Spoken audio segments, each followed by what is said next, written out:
I have a favor to ask. Everyone who listens to these podcasts, I am asking that you would subscribe to the Gazette, our new digital magazine. It works on all devices and is guaranteed to give you hours of great entertainment. If you're listening to any of our podcasts, please go to oldtimeradiodvd.com and subscribe. Give it a few issues. If you don't like, simply unsubscribe. But I know that you're going to love the Gazette, oldtimeradiodvd.com to subscribe. You'll be glad you did.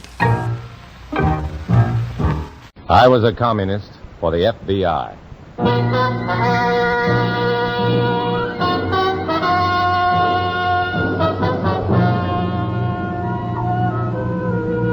Starring Dana Andrews in an exciting tale of danger and espionage.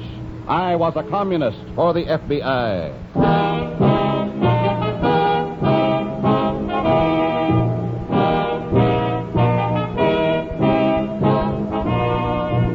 From the actual records and authentic experiences of Matt Cvetic come many of the incidents in this unusual story.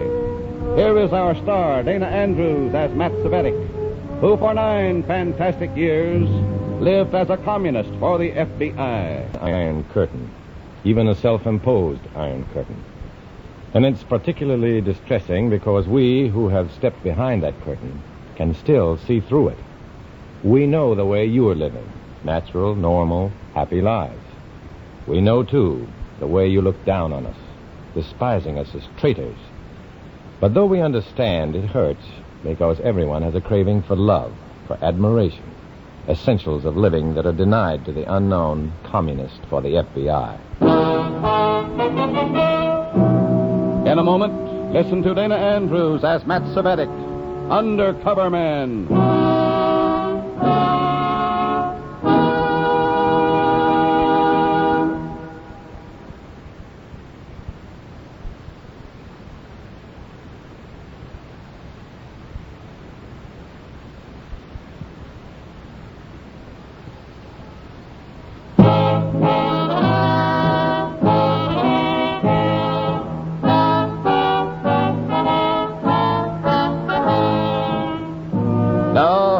Dana Andrews as Matt Cvetic, Undercover Man. This story from the confidential file is marked A Study in Oils.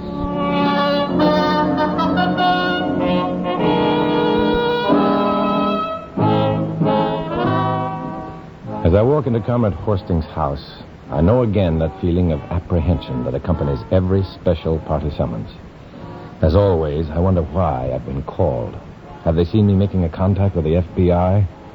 Or have they finally been able to fix the failure of some party project on me? It hasn't happened so far, but it can at any time. And the worry is always there. Then, in Comrade Horsting's living room, I learned that they haven't caught me yet. You have been chosen to perform a very important mission, Comrade Cvetic.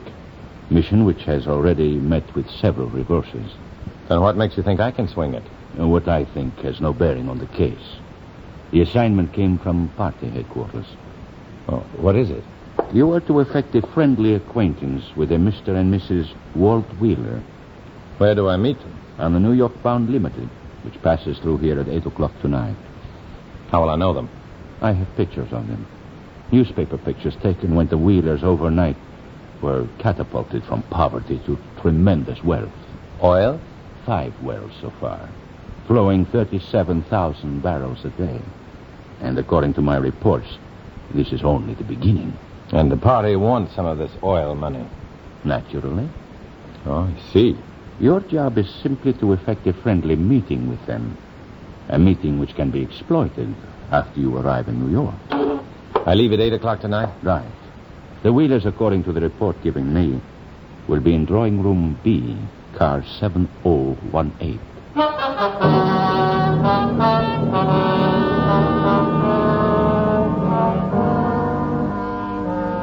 After leaving Comrade Horsting to go home and pack for my trip to New York, I step into a phone booth and call the FBI. I report to the agent in charge and ask for instructions. But he can't give me any until we know more about the project. Instead, he tells me to contact the bureau office in New York as soon as I learn something definite. I've only been in my room a few minutes, packing for my trip, when events began to catch up with me.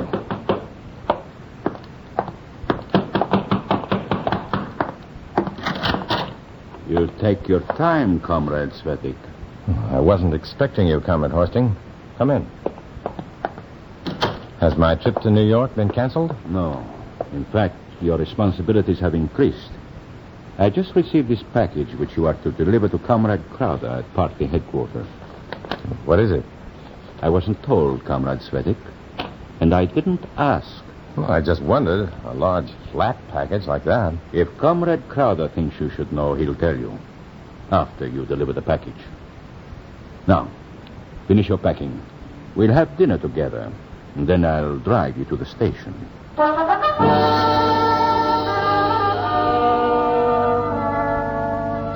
I'm curious to know what's in the package Comrade Horsting has given me, but I can't look at it while he's around, and he doesn't leave me alone for a second. During dinner, he gives me his newspaper pictures of the Wheelers, and I memorize them. After dinner, he drives me to the station, where I pick up a copy of Petroleum News, the trade paper of the oil industry, before boarding my train. The first thing I do after the train leaves the station is to open the package I'm to deliver to Comrade Crowder at party headquarters. I'm not prepared for what I see. It's an oil painting of a boy dressed in the period known as the Renaissance, and it's signed Rembrandt. Communists and Rembrandt don't go together, naturally, so I decide to phone from the first scheduled stop to ask the FBI to inspect the painting at Grand Central Station in New York. Then I take my Petroleum News and walk toward the club car, where a man I recognize as the man in my newspaper pictures, Walt Wheeler, is staring out the window. I sit down beside him and begin reading my oil industry paper.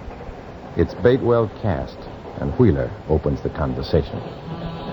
You in oil business, mister? Oh, no, not really. I'd just like to read about it and hope that the leases I hold on government land may be worth something someday. It could happen. Sure, but not to me. It happened to me, mister. You're joking. Not a smidgen, mister. I was stuck with 250 of the most worthless, no-account acres a man ever broke a plow point on. That's where they struck the oil? Yes, sir. Well, imagine that. What's your name? Wheeler. Walt Wheeler. Wheeler? Mm-hmm. Well, I think I read something about you in this magazine a month or so back. You might have. We sure had a flock of people after us, taking pictures and writing articles, trying to sell us things we never even heard of. I'll bet. I didn't catch your name. Oh, it's Smith, Matt Smith. Oh, glad to know you, Mr. Smith. Well, I'm certainly glad to know you, Mr. Wheeler. You just call me Walt. Thanks, Walt. You know, I haven't dared say that to anybody since we struck the darned oil. Found too many people ready to take advantage. There are those people. Yes, sir, and Min and me met most of them. Min's my wife. I'd like to meet her. I'd like to have you meet her. Right now, she's back in the drawing room primping. Just like a woman, huh? She's entitled to it. If Min wants to spend the rest of her life primping, it's all right with me. She's had it tough enough before. Things were pretty bad before you struck the oil, huh? It couldn't have been much worse. I suppose that's why the communists tried to move in on us. What was that about communists?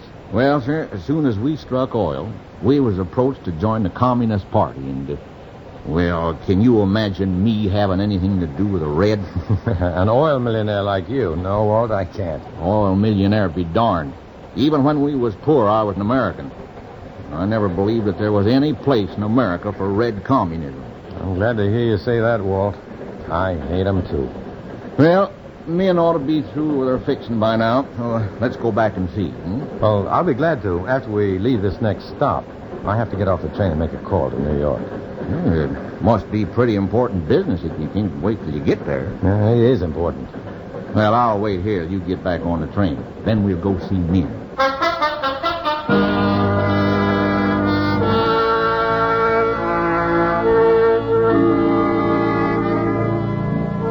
While they're switching engines, I get off the train and call the FBI in New York and arrange to have an agent meet me at Grand Central Station and check on the Rembrandt I'm carrying. Then I meet Walt Wheeler's wife, Min. She's about 50, and the years of poverty have left their marks. Marks that their newfound fortune can dim, but never erase. This trip to New York's the first real shopping trip I've ever taken in my whole life, Mr. Smith. I'm going to make it a good one. What are you going to buy first, Mrs. Wheeler? I don't know exactly. I only know it's going to be the most expensive thing I can carry. Walt promised me that. I meant it, too, honey. There's nothing too good for my men. It'd be fun to go shopping with you, even though I couldn't buy anything. Well, why don't you come on with us? Why, well, I'd like to. You've been around a lot more than we have. We could sort of lean on you for advice. I have a little business I have to take care of first. We got all the time in the world, Mr. Smith. Then we'll get together in New York sometime tomorrow. Where'll you be staying? Well, we got reservations at the Towers. You're really living like oil millionaires, aren't you? The sky's the limit this trip, Mr. Smith. I'm not sure that I can stand the altitude, but I'll certainly enjoy the ride.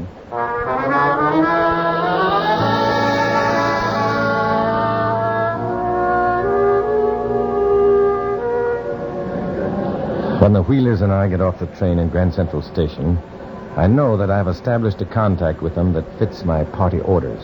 A contact that can be exploited to the party's advantage. After we part, I try to figure out what the angle is going to be. Then suddenly, shockingly, the Wheelers are erased from my mind by the sight of a man walking toward me. A man with his arms folded. A signal that he's an FBI agent that I'm to meet and show the Rembrandt. I nod and start toward him. He smiles. Then when I'm only 3 paces away, his smile changes to a frown, and he turns his back as a voice says to me, Mr. Cvetic? "What?" Are you Matthew Cvetic? "Yes." I'm Comrade Crowder. I believe you have a package for me. "Yes. But I was supposed to deliver it to party headquarters." You were supposed to deliver it to me. May I have it, please? "It's in my bag." Oh. In that case, keep it there until we reach headquarters. Were you successful in contacting the Wheelers? "Yes." Good. "How are we going to exploit them?" That will be explained at headquarters. Come on.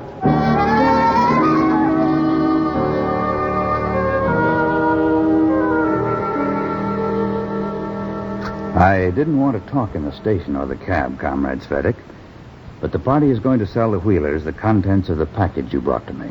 How can we be sure that they'll buy? That is your assignment, Comrade. Oh? And what am I supposed to sell them? Open your grip and take out the package. Here. Thank you. There you are. An oil painting. Signed by Rembrandt. You think that you can sell that to the Wheelers? Possibly. Though I doubt that they've ever heard of him. That doesn't matter. We have to sell it to them. But why to the Wheelers? The Rembrandts would be worth a lot of anybody's money. There are several advantages in selling to the Wheelers, Comrade. In the first place, they have almost unlimited financial resources, newly acquired. Is that a particular advantage? Certainly. Once we have their money, their check for this picture, we'll have the check photostated on both sides. And the endorsement will be made in the name of the Communist Party. Then we'll claim that the money was intended as a contribution to the party and can blackmail them indefinitely. Exactly. With your help, Comrade Cvetic, we'll convert the Wheelers' money to the party. Every dollar of it.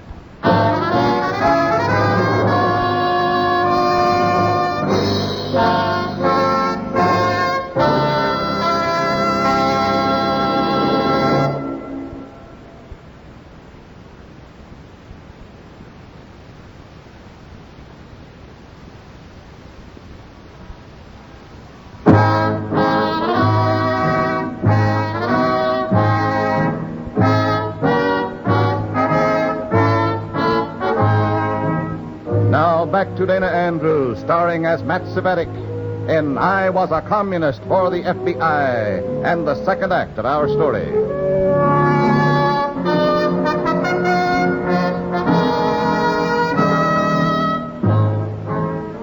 Now that I know the party's plan to sell the Wheelers an oil by Rembrandt, I'm anxious to get away to report to the FBI so that Walt and men can be warned against buying any painting. But I can't get away.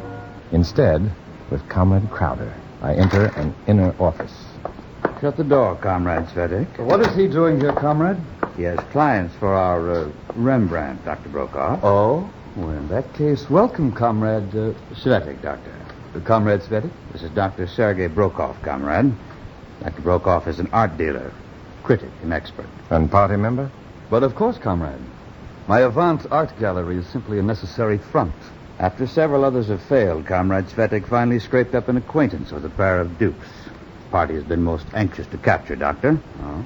Peasants with oil wells. Oh, they should be very good prospects. Frankly, I doubt if they've ever heard of Rembrandt, Doctor. So much the better, Comrade. They'll not be so critical. Our artist, while improving, is not yet perfect. I'm afraid I don't follow you. For example, on this portrait of an unknown boy that was just delivered to us, Comrade Cvetic also delivered the painting, Doctor. no matter who delivered it, our artist is improving. Except for the subject's left eye being 1 centimeter too short in this... Forgery? Copy is a kinder word, Comrade. Except for that one small difference, and that would not be noticed by any except the most thorough investigators, I defy anyone to prove that this is not a genuine Rembrandt. The colors, the canvas, the frame, everything is a copy of the finest order. If you don't mind, Doctor, I'd just as soon you save the sales talk for these suckers of Comrade Cvetic. He and I need to work out a plan for catching them.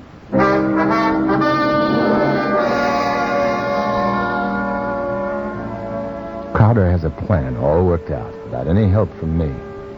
A con game that would catch people a lot more sophisticated than the Wheelers. And there's nothing I can do to warn them.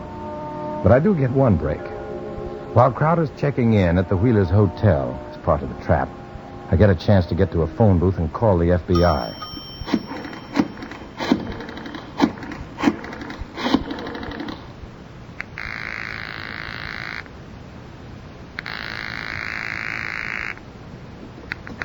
Norrie Hill office. I called you long distance from the railroad junction last night. Oh, yeah. Yeah, the man who was to check a possibly smuggled or stolen Rembrandt for us reported an interception. Where are you now? I'm in a phone booth. That picture wasn't either smuggled or stolen. Sure. I'm positive. It was forged. Canvas, frame, everything. Describe the picture. Well, Dr. Sergei Brokoff called it Portrait of an Unknown Boy. It's a canvas about 14 by 16 inches. According to Brokoff, the art critic and a party member, the boy's left eye is 1 centimeter shorter in this forgery than it is in the original. Well, that'll help plenty. Good work. Well, that isn't all. They're getting set to sell this phony painting to some brand new millionaires, people named Wheeler. They're stopping at the Towers. Mr. and Mrs. Walt Wheeler. Anything more?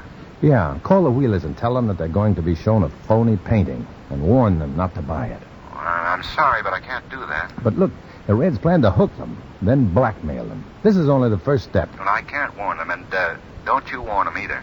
But look... I'm sorry. I have another call waiting. I'll explain it to you later. Bye.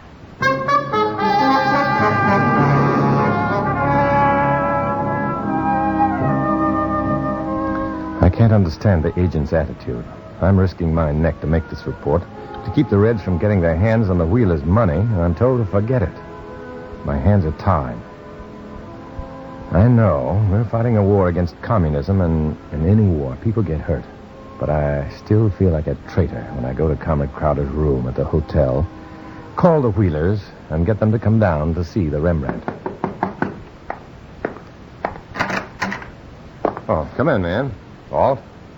I want you to meet a friend of mine. Well, any friend of yours is a friend of ours, Matt. Thank you, Walt. Oh, Mrs. Wheeler, I'd like you to meet Mr. Crowder. Mr. Wheeler, Mr. Crowder. Hi. Nice to know you. What's this picture you were talking about, Matt? It belongs to Mr. Crowder. It's called Portrait of an Unknown Boy. It's a painting by Rembrandt. Little known and extremely valuable. When Mr. Crowder said that he intended selling the picture, men, I remembered your saying that you wanted to buy the most expensive thing you could carry. This picture might be it.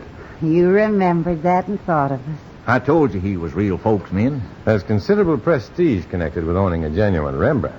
Oh, is he one of them moderns? Rembrandt has been dead more than 200 years. Oh. He was one of the old masters. Oh, then this is real expensive. Extremely. It's probably worth much more than you could possibly pay. How much is it worth? Maybe 50,000, possibly 150,000. Well, now, that's quite a spread. How do you find out for certain? Check some professional art dealer. Who? Your own, if you like. Oh, we don't have an art dealer. I didn't think you would. I don't know why you insisted on wasting my time, Matt. You're not wasting your time, Mr. Crowder. I'll vouch for the Wheelers. If they decide to buy your painting, they can well afford to buy it. And any other painting you happen to have, too. Why don't we take this picture to an art gallery and get an unbiased appraisal of it? Well, anything you say, Matt. Where's a good one? I'll pick one out of the phone book.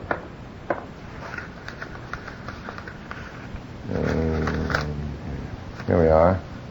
The Avant Art Gallery. Dr. Sergei Brokoff, art dealer, critic, and expert. Well, get the picture and let's go. We'll show Mr. Crowder who can or can't buy a painting.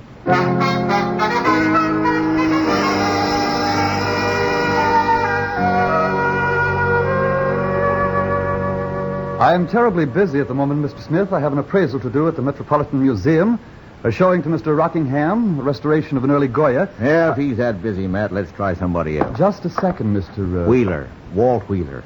I didn't refuse to look at your painting. Well, it isn't ours yet. May not be. I was simply reminding myself of the number of important tasks confronting me. Will you appraise this picture, Dr. Brokoff, or won't you? I'll be very happy to, Mr. Smith. Please, bring it into this next room and set it up on the easel. Thank you. You sure know how to handle these big shots, Matt. There's no point in wasting time if he doesn't want the job. Well, excuse me while I help Mr. Crowder with the picture and the easel. Well, what do you think, Min? It'd sure make their eyes pop out back home. Yeah, that's for sure, but maybe $150,000. I would never pay that, Walt. Mr. and Mrs. Wheeler, Coming. I want to thank you for bringing this work to me. Well, I thought you had more than you could handle. I was referring to the painting. You've permitted me to make a discovery which will be remembered long after I'm forgotten. Yeah? You're to be congratulated, Mr. Wheeler. Is the painting for sale? Well, I don't own it. It belongs to Mr. Crowder there. Oh? Oh, well, pardon me. Is the painting for sale, Mr. Crowder? It is, if the price is right. Would you accept $100,000? Cash? Well, it would take me a little time to get in touch with my principal. Hey, now, we brought that picture in here. You don't own it, Mr. Wheeler. It may take me a few days to get in touch with my client, Mr. Crowder, but I can assure you that he'll be more than willing to pay $100,000 for this painting. Now, if you will accept my check for $10,000 as evidence of good faith, Mr. Crowder... We're buying that picture, Mr. Crowder. Oh, now, see here, Mr. Wheeler. If your client can pay $100,000 for that thing, Min and me can, too. And we'll give you a check for the whole thing right now, Mr. Crowder. Well, Talk to him, Matt. I didn't know it before, but I do now. I got to have that picture.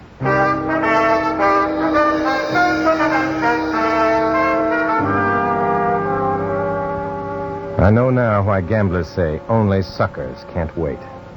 Min and Walt Wheeler were so afraid that Brokoff's non-existent client would buy the phony Rembrandt, they couldn't take time to think it over. And Brokoff and Crowder played them that way. And the Wheelers actually thanked them when they took the check.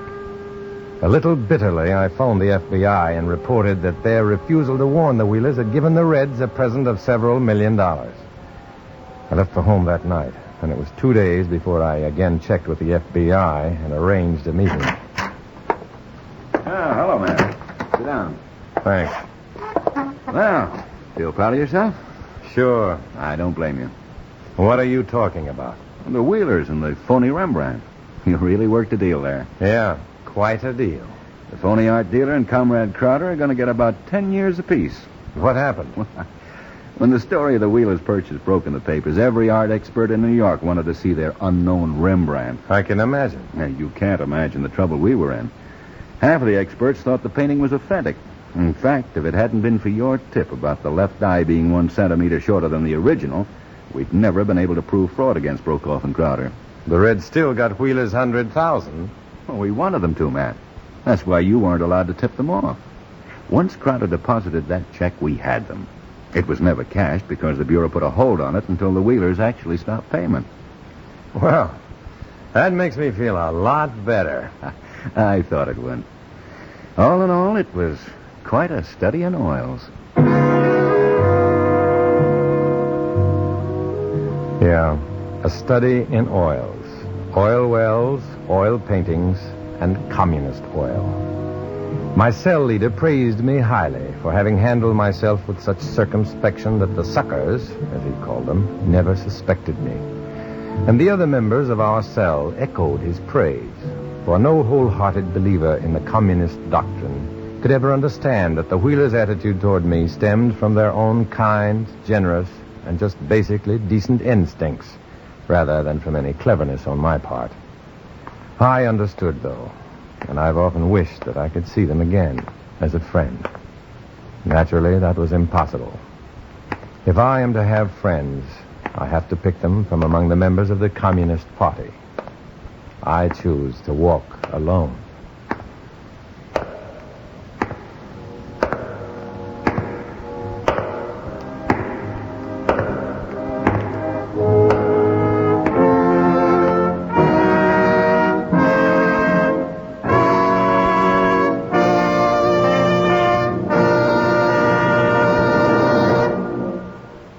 Dana Andrews will return in just a moment.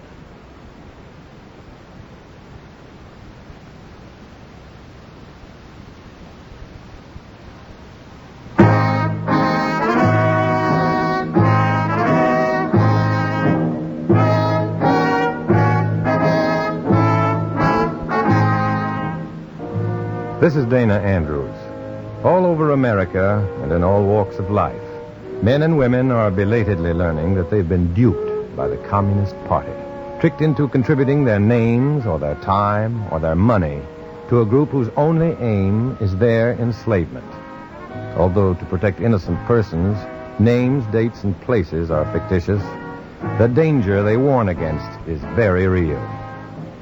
Many of these stories are based on the fantastic experiences of Matthew Cvetic. Next week, we'll bring you another strange adventure. Join us then, won't you?